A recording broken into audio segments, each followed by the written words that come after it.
마태복음 강의 22번째 시간 하도록 하겠습니다. 오늘은 시간이 되는 대로 20장하고 21장을 살펴보려고 합니다. 제가 마태복음 강의를 하면서 여러분에게 좀 이렇게 드리고 싶은 말씀이 있어요. 그것은 뭐냐 하면 여기 나와 있는 말씀은 육신을 입고 오신 하나님이 하시는 말씀이라는 거예요. 그러니까 사복음서를 읽으실 때는 하나님이 내 마음은 이렇다고 이렇게 표현해 주시는 거예요. 그러니까 저와 여러분이 부모에게 효도해야 되겠다 이러는데 부모 마음이 어떤지를 모르고 효도한다 그러고 뭐 자기 좋은 대로만 해봐야 부모가 별 저기가 없거든요. 그렇잖아요. 그러니까 예수님이 나는 이런 사람을 원한다 하고 육신의 몸을 입고 오셔서 저와 여러분과 같이 대화를 하면서 사람이 알아들을 수 있는 말로 해주시는 거잖아요. 어느 면에서 구약시대 하나님은 이렇게 나타나서 우리 사람처럼 이렇게 옆에서 대화하면서 내가 이거를 원한다고 얘기한 건 아니잖아요. 대언자를 보내는지 해서 아니면 꿈을 통해서 알려주셨는데 히브리서 1장 1절에 나와 있는 것처럼 마지막 때에는 아들을 통해서 말씀하신다 하고 아들을 이 땅에 보내셔서 하나님이 원하시는 인간상이 무엇인가 그거를 여러 가지 면에서 예를 들어가시면서 직접 설명도 해주시고 꾸짖기도 해주시고 고쳐주시기도 하시고 이렇게 이제 말씀하신 거예요. 그러니까 복음서를 통해서 하나님의 마음을 아는 것이 그게 복음서를 읽는 목적이다. 알고 안 되면 고치고 고치기 위해서 노력하고 그렇죠. 이렇게 하려고 하는 그런 마음을 가지고 마태복음, 마가복음, 누가복음, 요한복음을 읽으면 좋을 것 같습니다. 우리가 지난주에 마태복음 19장 살펴봤습니다. 19장 끝에 부자 청년이 나옵니다. 그래서 예수님께 와서 내가 어떻게 해야 아니면 무엇을 해야 영원한 생명을 얻을 수 있습니까? 그랬더니 우리 예수님이 명령들을 지켜라. 무슨 명령입니까? 얘기하니까 예수님이 구체적으로 다 십계명의 여러 명령들 다 말씀했어요. 그랬더니 이 젊은 청년이 제가 다 지켰습니다. 그렇게 이야기합니다. 그랬더니 예수님이 그래? 그러면 내가 가진 걸 다 팔아서 나눠주고 나를 따르라. 이렇게 얘기하니까 그 가지고 있는 것 자체가 너무 귀중한 거예요. 하나님 이상 가는 거예요. 이렇게 되니까 팔지 못하고 결국은 그냥 가는 그런 일이 생깁니다. 자, 그때 예수님께서 뭐라고 말씀하시냐 하면 부자가 하늘의 왕국에 지금식으로 얘기하면 부자가 영원한 생명을 얻는 천국에 들어가는 건 참 어려운 일이다. 여기 나온 부자는 물질의 부자도 될 수 있고 지식의 부자도 될 수 있고 하여튼 저와 여러분이 가지고 있는 여러 가지 재능의 부자일 수도 있고 무언가를 많이 가지면 하여튼 교만해지게 돼요. 그 성경 전체가 이야기하는 겁니다.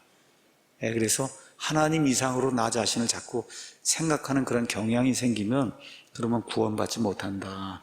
자, 이거 이야기했더니 베드로가 이제 나서죠. 저 부자 청년이 있는데 이 사람은 팔지 못하겠다고 하는데 나와 여기 12명은 다 팔고 예수님을 따라서 지금 가난한 사람이 됐습니다. 우리는 그럼 무엇을 받겠습니까? 하고 열심히 주님을 섬기면 어떤 보상을 주겠느냐? 마치 계약하는 그런 것처럼 지금 그렇게 이제 이야기를 하니까 예수님께서 천년왕국이 이제 열리게 되면 다시 나게 하는 때, 영어로 regeneration 이렇게 되는 때에는 너희가 12왕조에 앉아서 이스라엘의 12지파를 다스린다. 여기까지 다 말씀해 주시더니 아주 엄청나게 심오한 말씀을 합니다. 19장 30절에 그러나 처음인 자들 중에 많은 자들이 마지막이 되고 마지막인 자들이 처음이 되는 그런 일이 생긴다. 이거 참 대단히 심오하고 그 다음에 심각한 말이에요. 이 말씀을 해주고는 이걸 이해하지 못하는 사람이 많으니까 20장 1절부터 16절에 처음인 사람이 마지막이 되고 마지막인 사람이 처음이 되는 그 이유를 또 비유를 사용해서 이제 말씀을 해주신 겁니다. 그러니까 나오는 배경이 뭐냐 하면은 우리가 이만큼 열심히 했으니까 무슨 보상을 주시겠습니까? 하고 저와 여러분이 주님을 위해서 무슨 일을 할 때 계약서 쓰고 일하는 그런 마음 가지면 안 된다. 그러니까 그런 마음을 가지고 오는 사람들이 많다는 거예요. 그런 사람들을 처음으로 왔는데 나중에 마지막이 되고 마지막에 아무 생각이 없이 이렇게 그냥 주님만 섬기겠습니다 하는 사람은 처음이 되는 그런 일이 생긴다 하고는 지금 포도원의 품꾼들 비유를 지금 예수님이 말씀해 주시는 거예요. 그래서 하늘의 왕국은 마치 품꾼들을 고용하여 자기 포도원에 들여보내려고 아침 일찍 나간 사람, 곧 집주인과 같다. 이제 이야기가 나옵니다. 여기 지금 포도원 나오는데, 여러분 뭐 교회 오래 다니신 분은 아시겠지만, 예수님께서 이제 포도원 이야기 하실 때 많은 경우 그 포도원은 이스라엘 민족을 가리킨다. 또 여기도 하늘의 왕국의 비유라고 얘기했으니까 이스라엘을 향한 1차적인 그런 비유구나, 이렇게 저와 여러분이 생각을 하면 좋습니다. 마태복음 21장 33절, 이사야서 5장에 가서 보시면 이스라엘을 포도원이라고 하시면 하나님 말씀하시는 그런 내용을 우리가 이제 볼 수가 있어요. 자, 아침 일찍 갔다고 하는 것은 이스라엘 사람들이 아침에 일을 아침 6시에 시작을 합니다. 그래서 아침 6시, 그때 시작을 해서 이제 사서 사람들을 데리고 왔어요. 그래서 그가 하루에 1데나리온씩 주기로 품꾼들과 합의하여 그들을 자기 포도원에 들여보내고 3시쯤에 나갔다. 3시간이 더 이제 지났던 거예요. 그러니까 아침 9시쯤에 나간 겁니다. 가서 보니까 놀고 있는 사람들이 있어요. 너희도 포도원에 들어가라.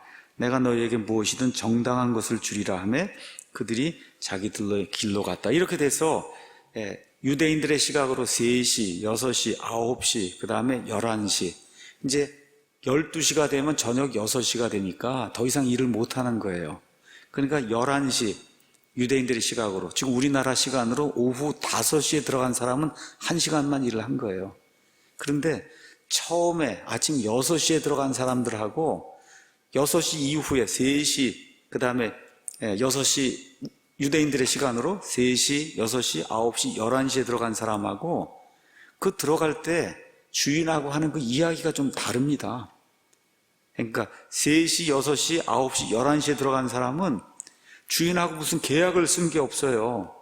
주인이 뭐라 그래요? 무엇이든지 정당한 것을 주겠다. 그러니까 제가 가겠습니다 하고 들어간 거고, 한번 가서 보세요.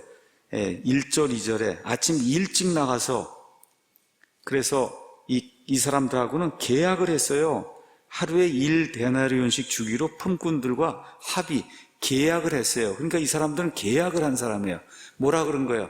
나를 품꾼으로 쓰면 하루에 1데나리온씩 줘야 됩니다. 그러니까 주인이 오케이, 이렇게 해서 계약을 하고 들어간 거고, 그 이후에 3시간 있다, 3시간 있다, 3시간 있다, 그래서 마감하기 1시간 전에 그때 들어간 그 사람에게는 무슨 계약을 하지 않았어요. 어떻게 됐어요? 내가 너희에게 무엇이든 정당한 것을 주겠다. 그렇게 하니까 그 사람들이 오케이 하고 이제 들어간 겁니다. 계약한 게 아니에요. 그렇죠? 자, 그래서 두 종류의 사람이 나온다는 거. 이 비유는 구원을 이야기하는 게 아닙니다. 구원. 또 이 비유는 보상을 이야기하는 게 아니에요. 이 비유는 저 위에 19장부터 쭉 내려오는 거예요. 19장에 뭘 얘기하는 거예요?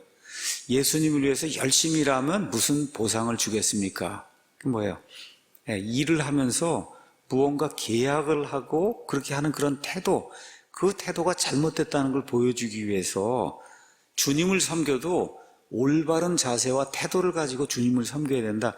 이걸 가르쳐 주시기 위해서 지금 여기 20장 1절에서 17, 16절에 나오는 말씀을 이야기하는 거다. 이렇게 잘 기억을 해야 됩니다. 자, 이렇게 해서 이제 저녁 6시가 되니까 돈을 줘야 될 거 아니에요. 그래서 일을 하러 갈 때는 아침 6시, 그 사람이 먼저 가고, 그 다음에 9시, 그 다음에 12시, 3시, 5시 그렇게 일을 하러 들어갔다가 돈을 받을 때는 반대로 받는 거예요. 누구부터 받느냐? 거기 가서 보니까 9절에 11시쯤에 저녁 5시에 고용된 자들이 와서 이제 1데나리온씩 이렇게 이제 하는데, 마지막에 온 자로부터 시작해서 처음에 온 자까지 이제 돈을 주는 거예요. 반대로 주는 거예요. 자, 그렇게 되니까 주인이 자기 마음대로 맨 마지막에 온 사람의 1데나리온, 그렇지, 1데나리온. 그 다음에 오후 3시에 온 사람도 1데나리온. 그렇죠? 12시에 온 사람도 1데나리온. 오전 9시에 온 사람도 1데나리온. 근데 이 사람들 계약했어요? 계약 안 했죠? 그렇죠? 예수님이, 주인이 주고 싶은 대로 주는 거예요. 왜? 정당한 걸 주겠다고 했으니까. 자, 그러면 아침 6시에 온 사람들, 이 사람들은 계약을 했죠? 계약했잖아요. 얼마 받기로 했어요? 1데나리온. 그럼 1데나리온 받으면 그럼 아무 소리 없이 가야 되잖아요. 그렇죠? 근데 이 사람들 1데나리온을 받으니까 어떻게 입이 막 나온 거예요. 아니, 우리 12시간이라고 저 마지막에 저녁 5시 온 사람 한 사람 1시간뿐이 일을 안 하는데 저 사람도 1데나리온, 나도 1데나리온, 이게 말이 되느냐. 그렇죠. 그러니까 주인이 뭐라 하는 거야. 너 나하고 1데나리온 받기로 그렇게 계약하지 않았느냐. 그 얘기를 다 하시고 나서 예수님이 얘기하시는 거예요. 이와 같이 마지막인 자가 처음이 되고 처음인 자가 마지막이 되리니 부름받은 자는 많으나 선정된 자는 적다. 지금 그 얘기를 하는 겁니다. 그러니까 이게 어디서부터 나오는 거예요? 베드로가 우리는 나중에 무엇을 받을 겁니까? 하고 자기들이 열심히 일한 그 대가를 지금 뭐 계약서처럼 이렇게 써달라고 얘기를 할 때 예수님이 그들에게 교훈을 주시기 위해서 나를 섬기고 하나님을 섬기는데 진짜 중요한 건 태도라는 거예요. 태도. 제가 이만큼 했으니까 제게 이만큼 보상을 주셔야 되지 않겠느냐. 그런데 사실 여러분, 저와 여러분도 뭐 재능도 있고 재물도 있고 지식도 있고 주님을 섬기지 않습니까? 근데 이게 다 누구에게서 온 거예요? 하나님에게서 온 거예요. 돈을 많이 바치고 한 사람도 그 돈 다 하나님이 준 거예요. 맞습니까?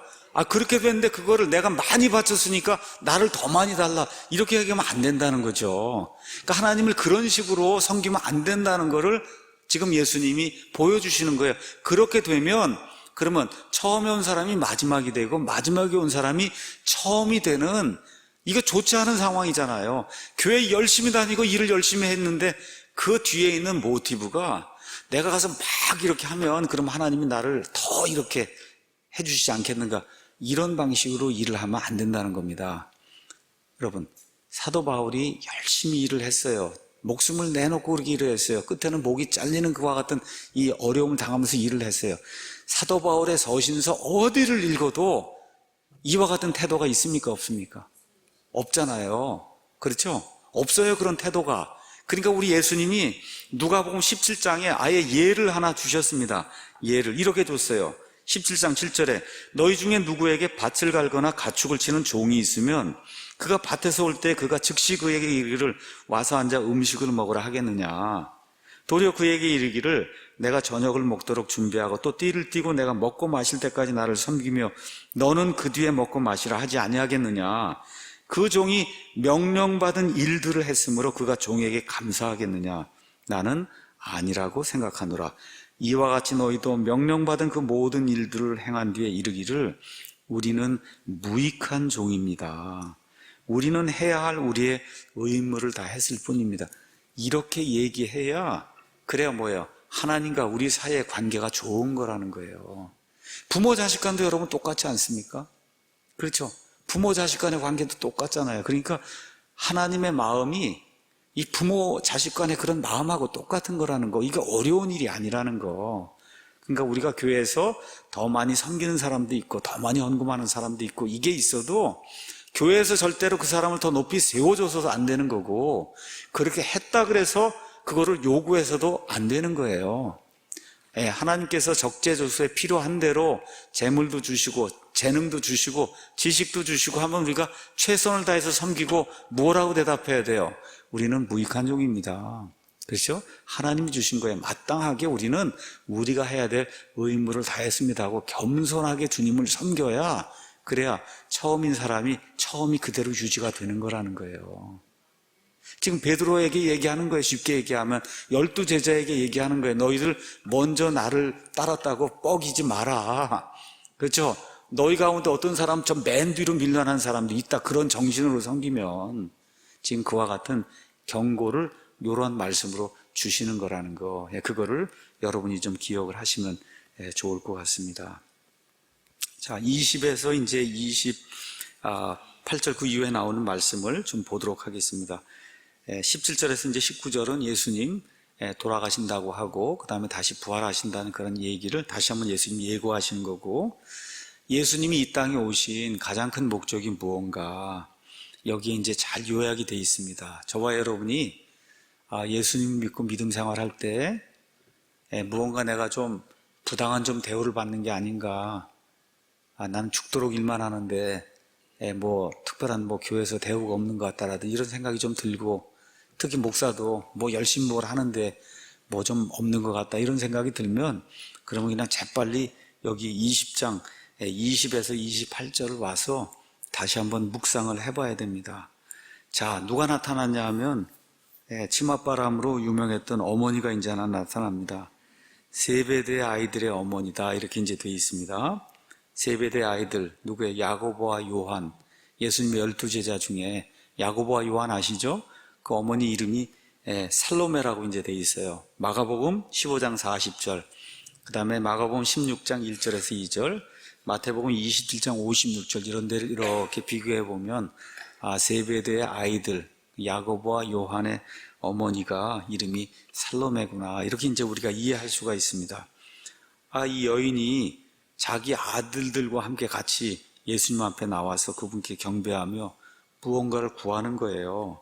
그래서 너가 뭘 원하냐 하고 예수님 이야기하니까 주의 왕국에서 나의 이 두 아들이 하나는 주의 오른쪽에 다른 하나는 왼편에 왼쪽에 앉는 거 그렇게 좀 허락해 주십시오. 우리 옛날 식으로 얘기하면 하나는 영의정, 뭐 좌의정, 우의정 그렇죠? 좌의정, 우의정 이렇게 좀 되게 그렇게 이제 해달라고 얘기하는 겁니다.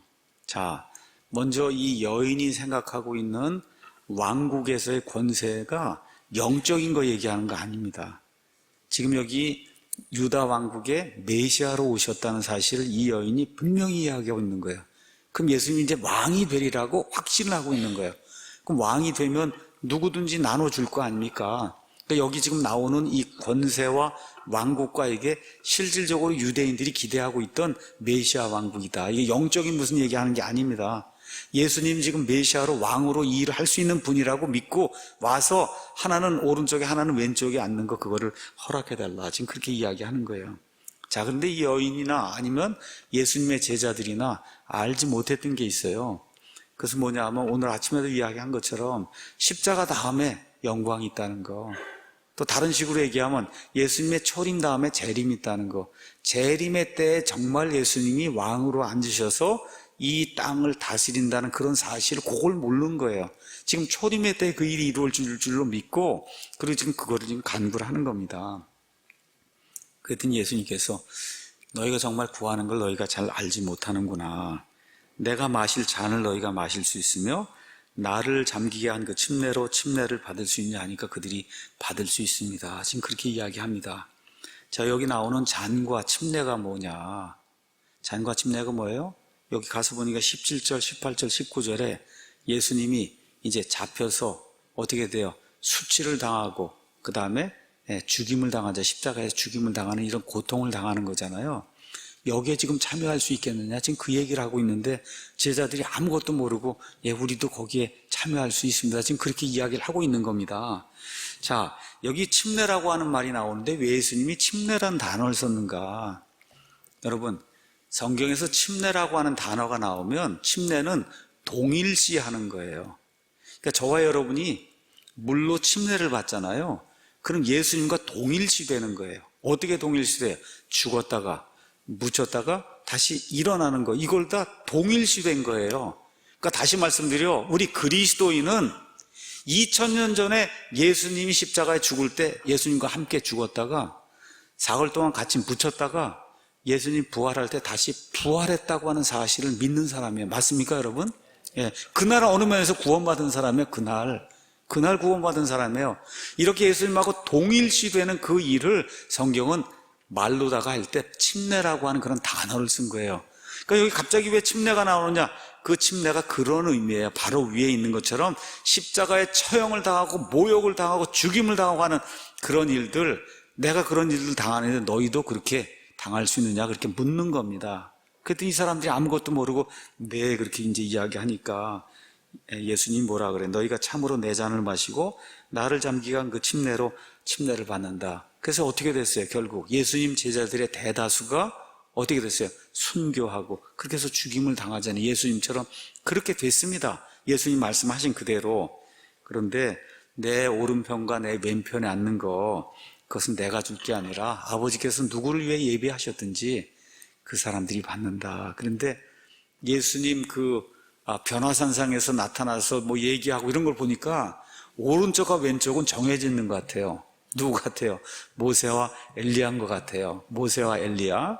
그렇게 되고 12 이 왕좌가 있어서 다스리는 게 아마 12 이 제자에게 이렇게 허락이 된 것이 아닌가, 우리가 이제 그렇게 생각을 해볼 수가 있습니다. 자, 이런 일이 되니까 이런 일이 생기니까 어떤 일이 생기냐? 그 10명이, 나머지 10명이 들어보니까 이건 말이 안 되는 거잖아요.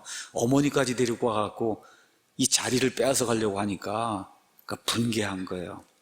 그러니까 교회 안에 어떤 무슨 이런 감투처럼 이렇게 생각을 하고 교회 어떤 일을 가지고 이게 뭘 하면 교회가 반드시 시끄러워진다. 예수님이 얘기해 주는 겁니다. 그렇게 얘기하면서 예수님이 뭐라고 말씀하시느냐?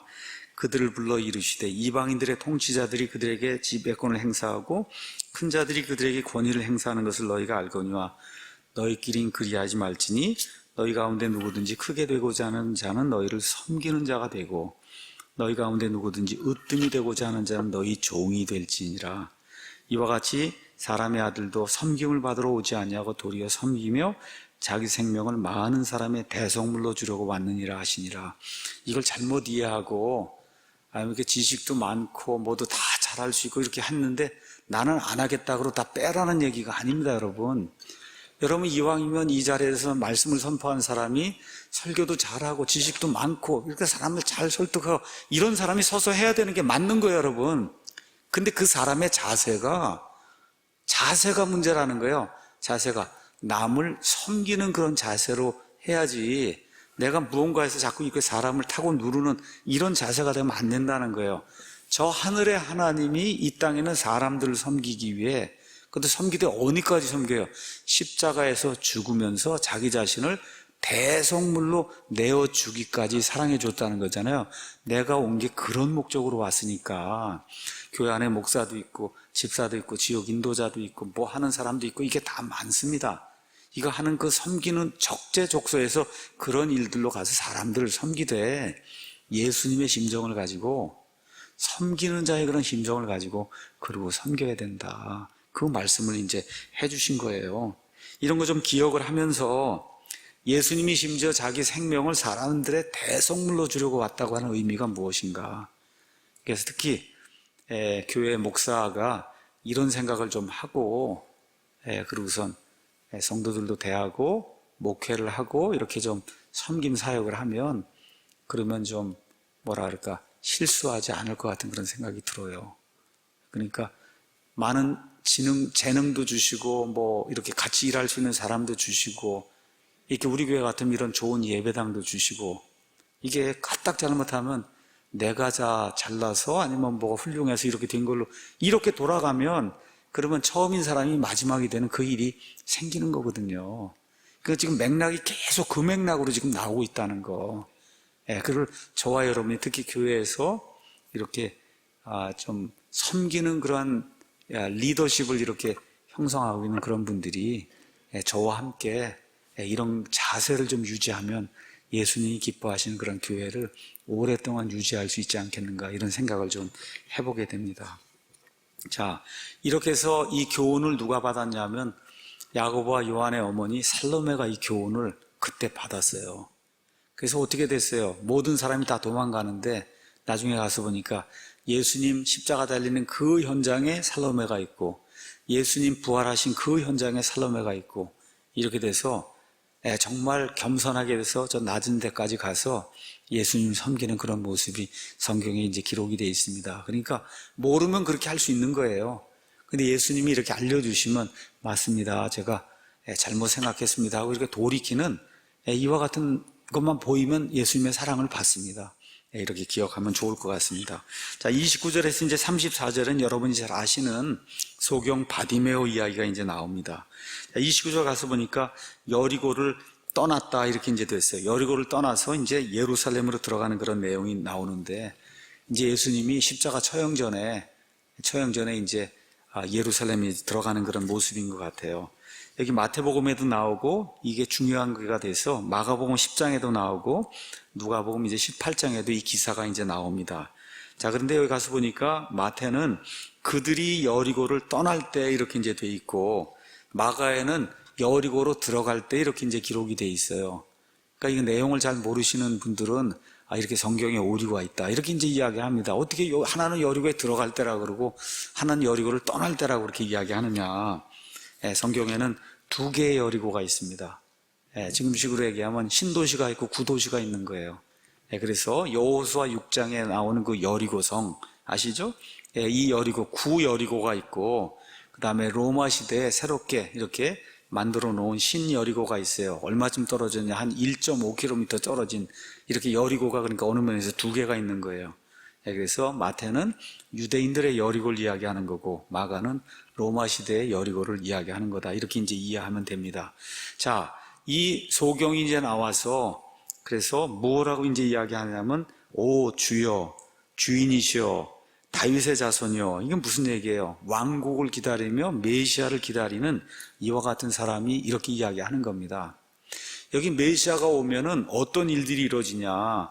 이사야서 35장 가서 보니까 분명하게 이제 이렇게 기록이 되어 있습니다.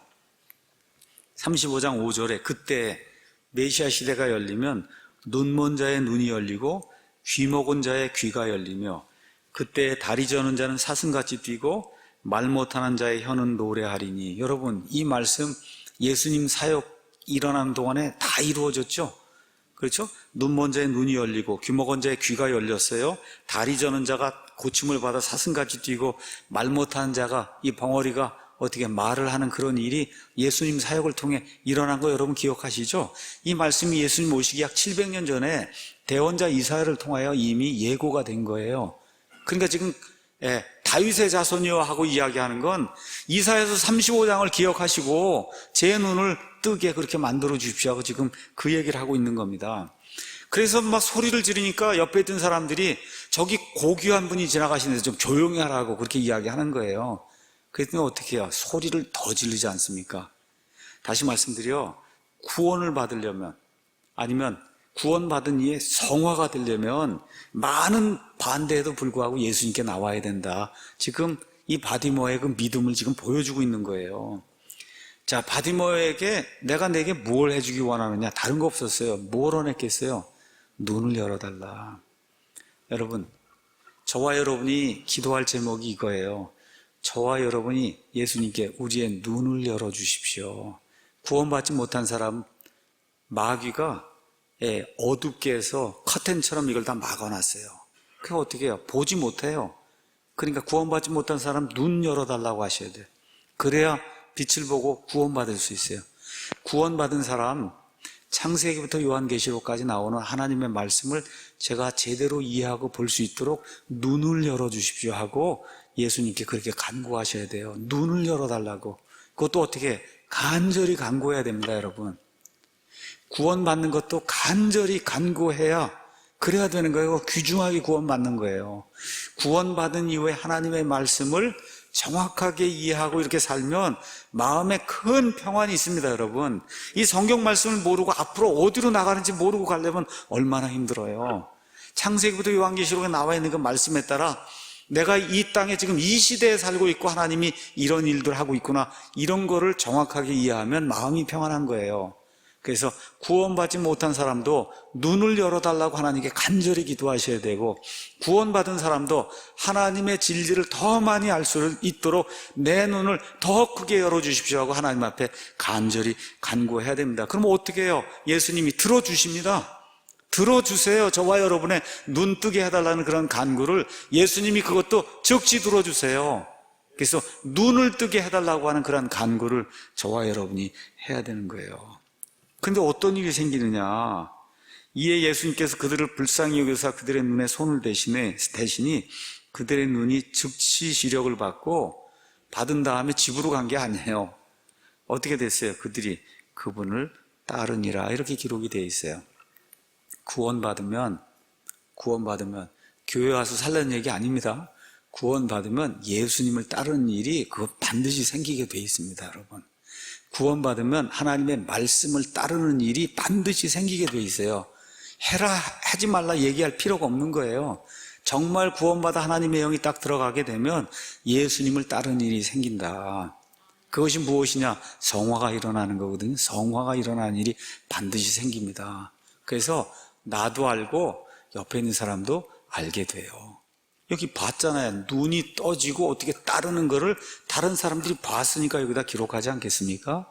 예, 그래서 이러한 말씀을 저와 여러분의 배움을 위해서 예수님께서 기록해 놓으신 거 기억하면 좋을 것 같아요. 이제 21장으로 이제 넘어가겠습니다. 자, 드디어 예수님 3년 반 그 공생애에 마지막 일주일 남은 거예요. 그 마지막 일주일도 며칠 벌써 지나서 한 3일, 4일뿐이 안 남은 거예요. 지금 예수님 처형이 이루어지기 전에. 자, 이런 가운데 그들이 예루살렘에 가까이 와서 벳박에 올리브산에 이르렀을 때 예수님께서 두 제자를 이제 보내셨어요. 거기 가서 이제 나귀, 어미 나귀와 그 다음에 어미 나귀의 새끼 나귀가 있다. 이것들을 풀어서 이제 내게로 데리고 와라. 이제 그 이야기 하세요. 그러면서 4절에 이 모든 일이 일어난 것은 대언자를 통해 말씀하신 것을 성취하려 하십니다. 그래서 어미 나귀와 그 다음에 새끼 수나귀로 이제 데리고 왔는데 예수님이 새끼 수나귀로 이제 타십니다. 수나귀, 이제 타세요. 자, 지금까지 우리 예수님 예루살렘 입성하기 전까지는 계속해서 제자들에게 뭐라고 말씀하세요? 어떤 일을 이루신 다음에 절대 나가서 이야기하지 마라. 그렇죠? 병고침을 받은 사람들에게도 가서 이야기하지 마라. 왜 그래요? 내 때가 아직 오지 않았다. 미리 죽으면 안 되는 거거든요. 예수님은 반드시 때가 돼서 어디에서 죽으셔야 돼요? 예루살렘에서 죽으셔야 돼요. 그래서 하지 말라 그랬어요. 근데 지금 예루살렘 입성을 하시면서 드디어 이번에는 모든 것을 계획을 하시고 그리고 이제 공개적으로 이 일들을 하신 그런 일이 이제 시작이 된 거예요. 그 중에 가장 처음 하신 것이 뭐냐? 나귀 새끼를 타고 그리고 예루살렘으로 들어가는 거예요. 이게 어떤 일이에요? 옛날에 왕이 되면은 그럼 어떻게 해요? 여러분, 나귀가 그게 천한 동물이 아니에요. 왕들이 왕이 되면 거기 딱 타고 그리고 입성할 때 쓰던 그와 같은 짐승이 나귀예요. 예수님이 그 일을 통해서 내가 왕으로 왔다는 그런 사실을 이스라엘 백성에 다시 한번 보여주려고 하시는 거예요. 이렇게 하면서 스가랴서 9장 9절 말씀을 이제 인용을 하십니다. 원래 9장 9절에는 오 시온에 따라 크게 기뻐할지어다, 오 예루살렘에 따라 크게 외칠지어다, 보라 내 왕이 내게 임하시느니라. 왕이 고딕으로 되어 있습니다. 뭐예요? 이거는 신성을 가진 그런 존재라는 뜻이에요. 그분은 의로우시고 구원을 소유하시며 겸손하사 나귀를 타시되 나귀 새끼 곧 어린 수나귀를 타시느니라. 이렇게 기록이 되어 있습니다. 그러면 이 말씀대로 이루시려고 하니까 예수님께서 제자들을 보내시고 나귀와 그 다음에 나귀 새끼를 이제 가져오라고 말씀하시고 그러고는 그 나귀 새끼를 타시고 이 성경 기록을 성취하시기 위해서 드디어 예루살렘을 이제 들어가시는 그런 내용이 이제 기록이 되어 있습니다. 자, 우리가 뭐라 그럴까? 성경 말씀을 있는 그대로 믿으시면 이대로 돼서 유대인들이 예수님을 받아들이면 어떻게 돼요? 메시아 왕국이 열리는 거예요. 근데 어떻게 돼요? 유대인 지도자들이 아주 적극적으로 예수님을 반대하면서 그래서 어떻게 예수님을 부인하는 일이 이제 생기게 됩니다. 이렇게 되니까 스가랴서 9장 9절엔 크게 기뻐하라 막 이렇게 나오는데 예수님 여기 인용하시는 그런 내용이 안 나옵니다. 왜 그래요? 결국은 이 사람들이 예수님을 왕으로 영접하지 않고 그리고 어떻게 이 사람을 예수님을 배척하고 이렇게 돼서 예수님 말씀의 표현대로 주의 이름으로 오시는 이여 하고 너희가 나를 받아들일 때까지는 다시는 나를 보지 못한다 해서 재림의 때로 왕으로 오시는 그 일이 재림의 때로 연기가 되는 그런 내용이 마태복음 23장 끝부분에 이제 기록이 되어 있어요. 자, 그래서 여기 가서 보니까 사람들이 사실 그때까지 잘 모르고 이걸 모르고 호산나 다윗의 자손이여 메시아여 그렇게 얘기한 거예요. 호산나라는 것은 뭐냐 하면 지금 구원해 달라는 겁니다.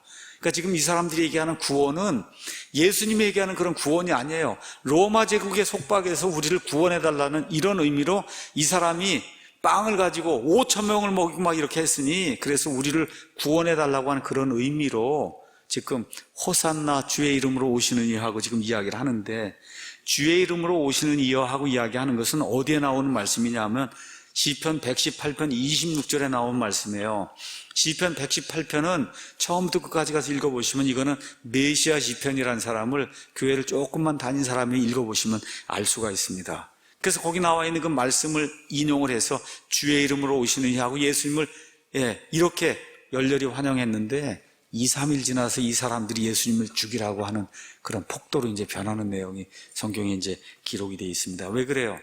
자기들이 원하는 그런 메시아가 아니거든요. 그렇죠?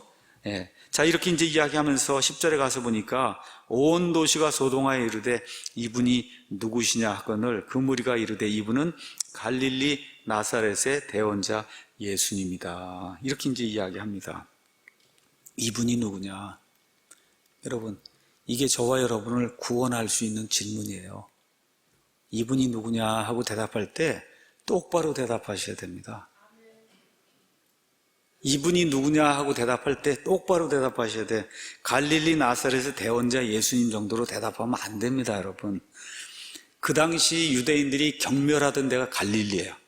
거기 그 나사렛이라는 동네는 사람들이 잘 이름도 모르는 동네예요. 그렇죠?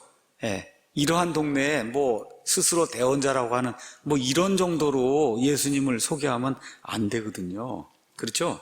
예. 가장 우리 지금 신학 시대 사도 바울의 표현대로 얘기하면 주 예수 그리스도라고 표현하셔야 돼요.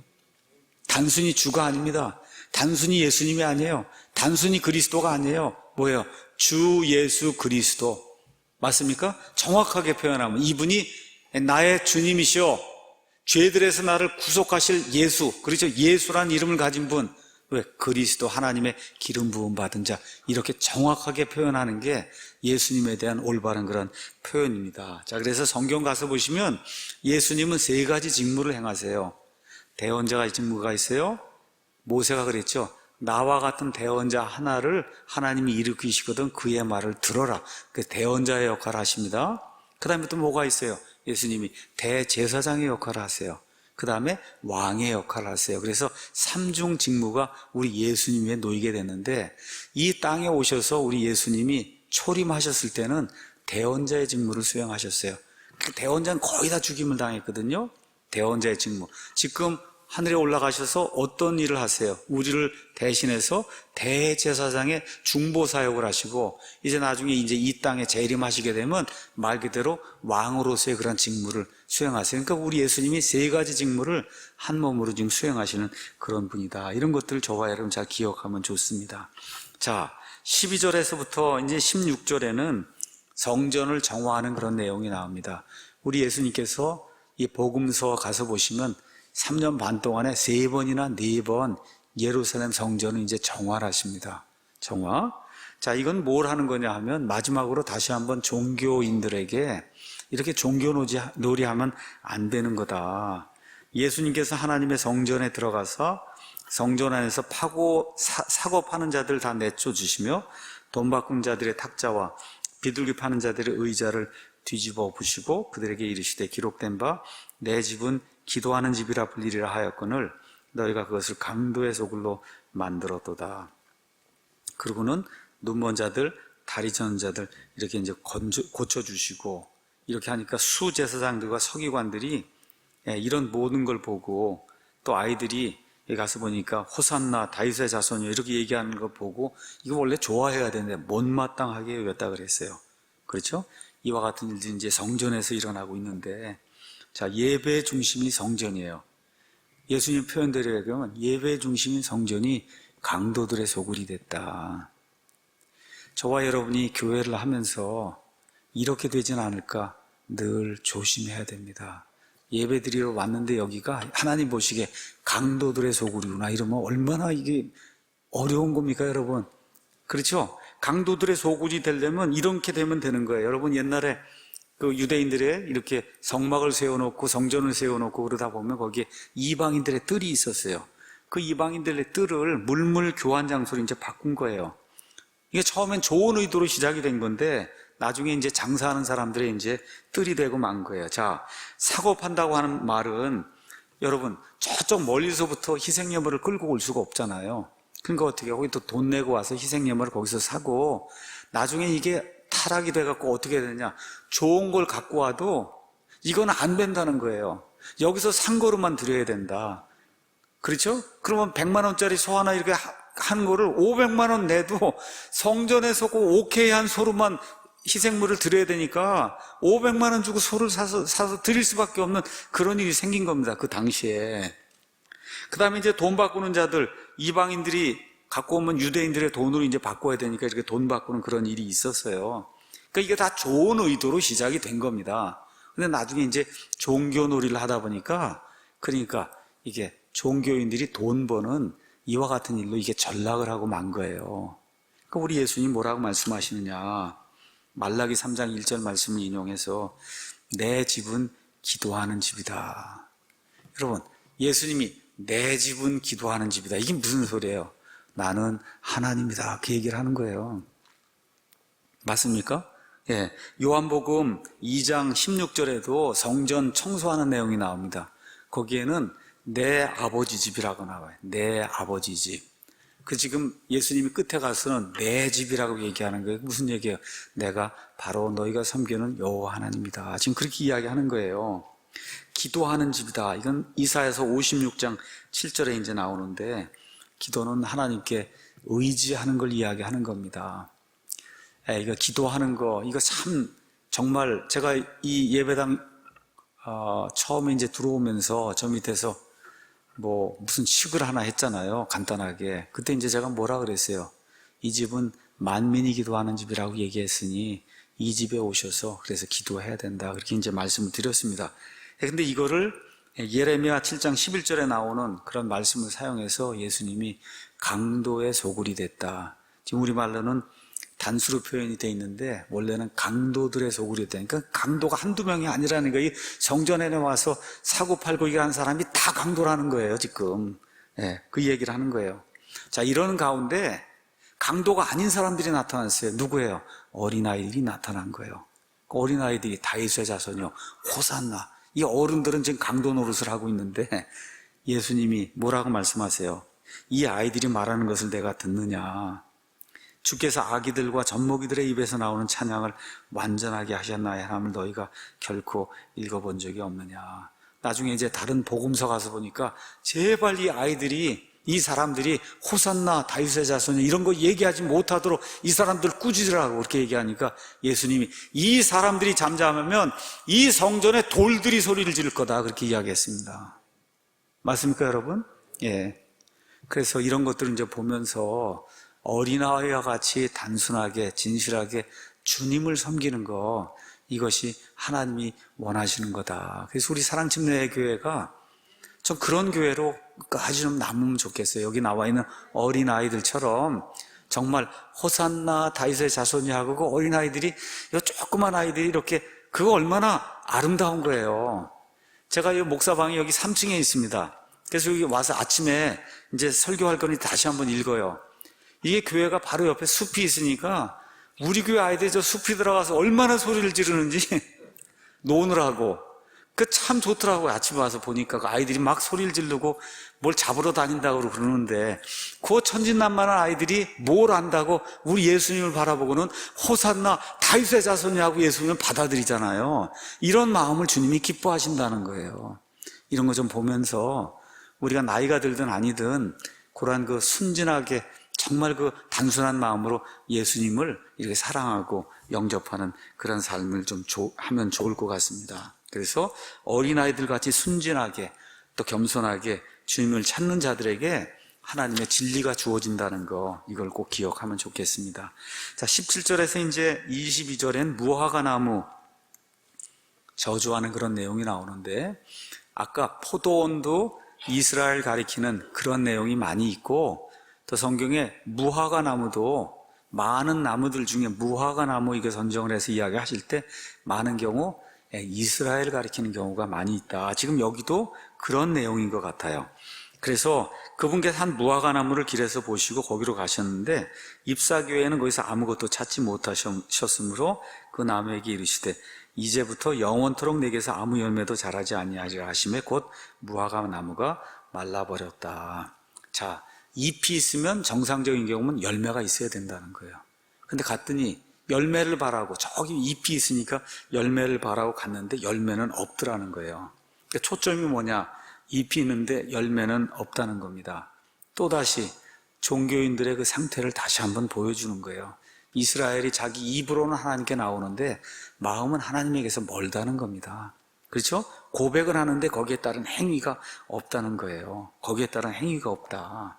자, 이런 것들 좀 기억을 하면서 우리가 저주받은 그런 무화과나무, 그 이후에 이스라엘 백성이 그한 2000년 동안 온 세상에 이렇게 쫓겨다니면서 하나님의 그 저주를 몸소 체험하는 그런 악한 시간을 이제 보내게 됐거든요. 기억을 하면서 이 종교 행위가 되지 않도록 우리 예배 드리는 것이, 그리고 이 예배를 자꾸 주일에 오시는 걸로만 자꾸 생각하시면 안 될 것 같아요. 영어로 예배는 월십이에요. 월십은 worth, 가치가 있다는 거, 그거를 존중한다는 거예요. 그러니까 우리 삶 속에서 예배가 돼야 되는 거예요. 삶 속에서 예배가 돼야 되는 거예요. 삶 속에서 하나님이 존귀한 분이라는 사실을 자꾸 인정을 해야 되는 거예요. 근데 그게 잘 안 돼요, 그게. 그러니까 어떻게 해요? 주일에 와서 말씀을 통해서 다시 한번 상기하고, 그리고 그 주의를 받고, 그리고 트레이닝을 다시 받고, 그리고 세상에 나가서 예배를 드려야 되는 겁니다, 여러분. 이렇게 뭐 예배를 드리니까 뭐 식탁에 모여서 온 가족, 이걸 자꾸 생각하지 마시고, 아침부터 잠자리에 들 때까지 하나님께 존귀와 영광을 돌린 그런 삶을 사는 게 그게 예배라는 거, 이걸 좀 기억을 하시면 좋을 것 같습니다. 하나만 더 하고 마치겠습니다. 23절에서 이제 27절에는 예수님의 권위에 대한 의심을 이제 표시하는 내용이 그 안에 이제 기록이 되어 있습니다. 자, 종교 지도자들에게 이제 영적인 문제가 맡겨졌기 때문에 이들이 이제 예수님의 권위에 대해서 이제 묻는 거예요. 자, 예수님이 얼마 동안 이들과 같이 함께 했냐 하면, 같이 사역을 했냐, 3년 반 동안 했어요. 3년 반 동안 죽은 자들을 살렸어요. 눈먼 자들의 눈을 열어줬어요. 그렇죠? 귀 먹은 자들의 귀를 열어줬어요. 여러분, 요한복음 10장, 9장, 10장 이쪽 가면 실로암에 가서 이렇게 눈을 이렇게 뜨게 된 그 소경 이야기가 나오죠? 그렇죠? 그랬더니 그 눈 멀었다가 눈이 이렇게 뜬 사람이 뭐라고 얘기해요? 창세 이후로 태어날 때부터 눈이 먼 사람의 눈을 누가 열어줬다는 얘기를 들어본 적이 있느냐? 그 일은 누구만 할 수 있다는 거예요. 하나님만 할 수 있는데, 하나님만 할 수 있는 그 일을 어떻게 그렇게 오랫동안 교회 다녔던 사람이 모르냐는 거예요. 그렇죠? 자꾸 그 일을 해준 거 예수님을 죄인이라고 그러니까 이 사람이 답답해서 그러잖아요. 한번 생각을 해보시오. 태어날 때부터 이 장님인 이 사람의 눈을 누가 열어줬는데 이 사람이 어떻게 죄인이 그런 일을 할 수 있겠냐? 그 눈을 열어줬으면 그건 누가 열어줬어요? 유일하게 하나님 외에는 할 수 없다는 거, 왜 그거를 알지 못하냐고 아주 답답해하는 그런 내용이 그 안에 이제 기록이 돼 있어요. 지금 3년 반 동안 예수님이 그 일을 매일같이 하신 거예요. 근데 지금 와갖고는, 그렇지, 지금 와갖고 이 종교 지도자들이 와서 무슨 권위로 일을 행하는지 한번 좀 얘기를 해라. 여러분, 이거 얘기 하나 많아져. 이거 누구의 권위로 하는 거예요? 하나님 권위가 아니고는 어떻게 죽은 사람을 살리겠어요? 하나님 권위가 아니고 어떻게 눈먼 사람의 눈을 열어줄 수가 있어요? 그런데 하루 이틀 교회 다니는 게 아니고, 지금 식으로 얘기하면 죽을 때까지 교회 다니고 목사하고 이렇게 해서 이게 높이 올라갔다는 그런 사람들이 지금 그 얘기를 하는 거예요. 이걸 보고도, 이게 심지어 니고데모도 그러잖아요. 당신이 하시는 그런 일들, 하나님이 함께 하지 않으면 그런 일을 할 수 있는 사람이 없습니다. 이 정도는 돼야 되는 거 아닙니까? 근데 3년 반 동안 그 일을 보고도 무슨 권위로 그 일을 하는지 좀 한번 얘기를 해라. 그러니까 우리 예수님이 이야기하셔, 침례자 요한의 권위에 대해서 이제 이야기해요. 그 요한의 침례, 그거 많은 사람들이 그걸로 말미암아 회개하고 돌이키고 했는데 그게 어디서 왔냐? 사람들에게서 났냐? 아니면 하늘에서 났냐? 이렇게 이제 예수님이 물어보니까 이게 힘든 그런 질문을 낸 거죠. 그렇죠? 하나님에게서 그게 왔다 그러면 왜 너희가 그의 말을 듣지 않았느냐? 그렇게 얘기할 거고, 사람들에서 났다 그러면 다 사람들이 침례자 요한은 하나님의 사람이라고 생각하는데 그 말을 할 수가 없잖아요. 그러니까 뭐라 그래요? 말할 수 없다. 그러니까 우리 예수님이 나도 그러면 말하지 않겠다. 그렇잖아요. 참 예수님께서 저도 뭐 법정이고 어디 가면 좀 이렇게 얘기하면 좋겠더라고요. 생각이 안 나더라고요. 거기 가면은 경찰서고 어디 가면은 좀 가서 이렇게 딱 듣고선 이렇게 얘기를 해야 되는데 그게 생각이 잘 안 나더라고요.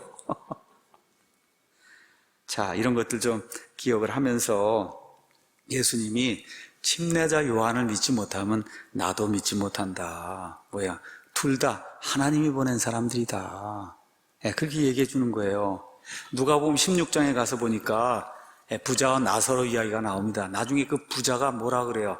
이 나사로를 좀 살려가지고 그래갖고 내 형제들에게 보내면 이 나사로를 보면은 그러면 우리 형제들이 회개하고 돌아올 겁니다. 그렇게 얘기를 해요. 그랬더니 뭐라 그래요? 안 된다는 거예요. 모세의 글이 있지 않냐? 그래서 너에게 구약 성경이 있지 않냐? 그래서 그 구약 성경을 읽으면 되지 무슨 그런 얘기를 하냐? 그 얘기하면서 죽었다가 사람이 다시 살아가서 얘기해도 모세의 글을 읽고 믿지 않는 사람은 그거 믿지 않는다는 겁니다, 여러분. 여러분 이해하시겠어요? 그래서 이런 것들을 좀 기억하면서 모세를 믿지 않으면, 다시 말해 구약 성경을 믿지 않으면, 신약 성경을 믿지 않으면 나를 믿을 수 없다, 이렇게 이야기하시는 예수님의 그런 마음 잘 이해하시고, 오늘 좀 핵심적으로 처음에 이야기한 게 처음인 자들 중에 많은 자들이 마지막이 된다. 나중이 아닙니다. 처음과 나중이 아니고요, 마지막이에요. 영어로 first하고 last. 나중이라는 거는 내가 요거 하고 두 번째도 첫 번째에 비하면 나중인 거예요. 세 번째도 예수님이 그게 아니라 꼴찌가 된다는 거예요. 저 꼴찌. first and last가 된다는 거예요. 처음과 나중이 아니라 처음과 마지막. 그래서 처음인 사람들 가운데, 우리 사랑 침례회개 시작하면서 처음인 사람들 가운데 마지막이 되는 사람이 없기를 예수님의 이름으로 축원합니다. 여기까지 하고 마치겠습니다. 기도하겠습니다.